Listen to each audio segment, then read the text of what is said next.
This pit dates over 500 years. In the heart of Kano State, Nigeria, lies the oldest tie and dye pit in the world. We went through the process from the materials and the ingredients used in making them to the process of production of the dye, also to the dyeing of the material and fabrics, and we saw the finished product. We also went through the process of post-production, how local ironing is made. I participated in all of this craft, including dyeing an entire fabric. Welcome to Kofar Mata tie and dye pit in Kano State, Nigeria. Kofar Mata tie and dye pit has been in existence for over 5 centuries, and they have remained in business for this long. So today we are going through the entire process of how dye and dye is done in Kano State, Nigeria. We are going through the 3 ingredients, baba, kati, and toka, which are like the ingredients that are used to form the dye. We will now proceed further to the piece to see from start to finish of how the dyeing process is made. This is the pit that would last, that is almost like 45 meters deep, and it takes about 1,550 liters of water inside the pit. And then you'd also put the toka of over 40 garwa and baba 100 kilo, and you put the kati inside. And this is what it looks like. I tried to turn it myself. When all of this water and all this mixture is done, it's actually not harmful. You can even taste it as you saw. And now we proceed to the next process after the fermentation, when everything is being sieved. And this is what the pit look like after the sieving process. You saw those dirts and all of that. Now this is what it would look like. You would keep turning it, and this would be ready in like 2 to 3 weeks. Okay, so the process can last up to 3 months.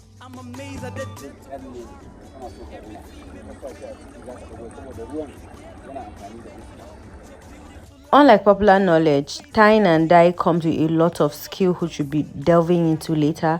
But right now, the medicinal values of some of the ingredients used in making this tie and dye is what we are going to focus on. The kati, which serves as like a supply for calcium, can be taken by pregnant women 6 months in the pregnancy, and is going to help them deliver safely. And it also works for skin disorder. Another medicinal value is that it helps cows also to repel bad food intake when they travel, so like they can purge out what they eat when they reach their destination. And so now we would now proceed to the next part.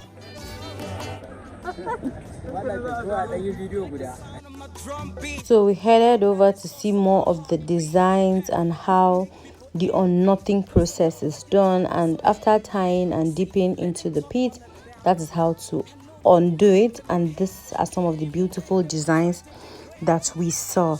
You guys, this was really breathtaking. The feel, the originality, it's just it's so amazing. I was able to purchase some shirts, but let me tell you guys one thing about this thing, that is expensive. Like I said, a shirt like this can go for 3,000, 4,500. That's what they're selling, and it's not a new shirt. The fabrics were like it's the fabric was sold for like 25,000, and I did not even buy any one, because at the end of the day, that's not it. We had to experience like food, especially when you are doing culture. What is culture without food? For the very first time, I tasted guliswa.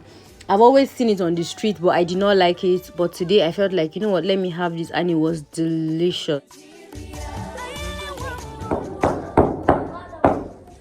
So this is the local ironing,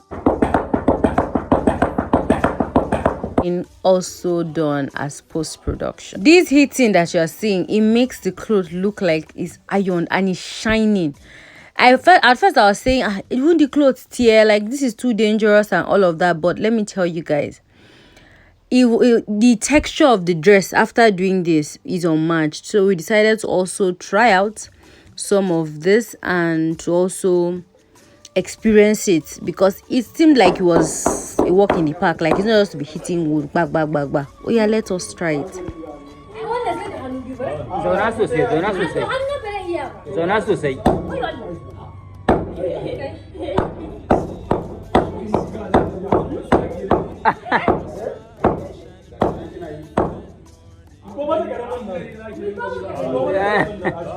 At this point, I had to request for a lighter one because at the end of the day, as if I was feeling back pain. Let's see if this will be made a lot easier.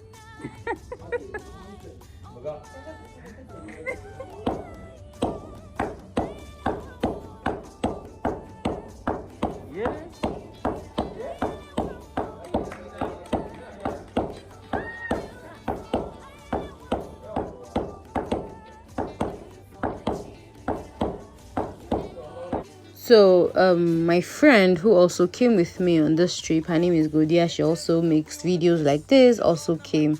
She also tried to experience it.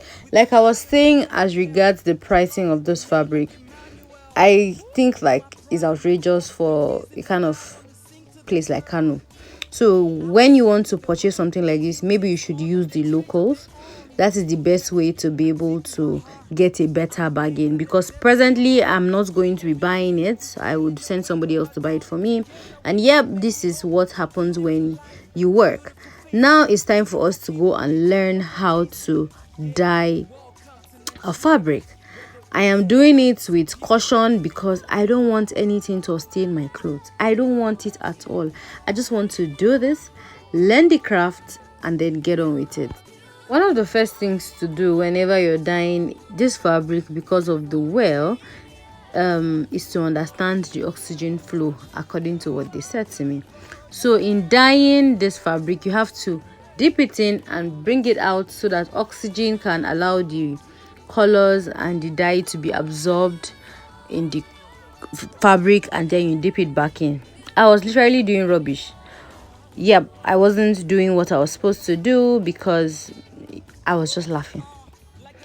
I wasn't listening to the instruction. I was just looking at what the other guy was doing and trying to copy it. And yes, my veil got into this mud, into this pit, sorry.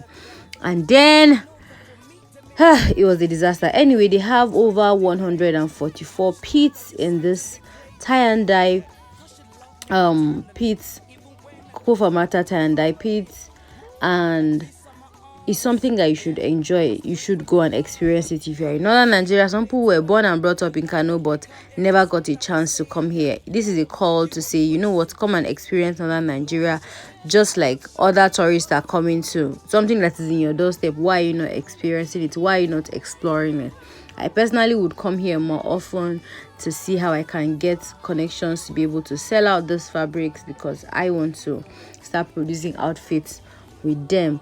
So yep, whenever you want to dye it, I'm going to show you guys how Godia was able to dye her own, just so that if you are dyeing your clothes at home, you say, Maria said from the ancient tie and dye pits, this is how you do it. So this is exactly how you're supposed to do it. You dip it in, you keep changing it, you keep folding it in gradually.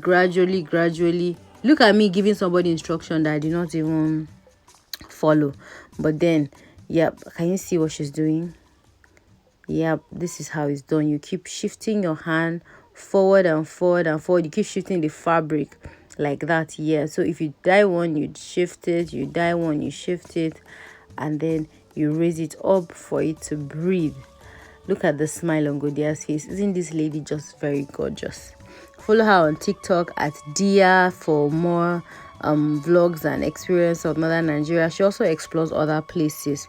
So this is going to be the end of this video. I hope that you learn a thing or two, and for you to be able to know that Arewa, northern Nigeria, is a very good place, a place grounded in culture and a lot of cultural values. We have deep-rooted history and culture, and this is a call for you to try and visit northern Nigeria, even if it's for history's sake, just so that you would say, oh, I've explored Nigeria. And even exploring Nigeria, these are some of the places that you should tick off your bucket list.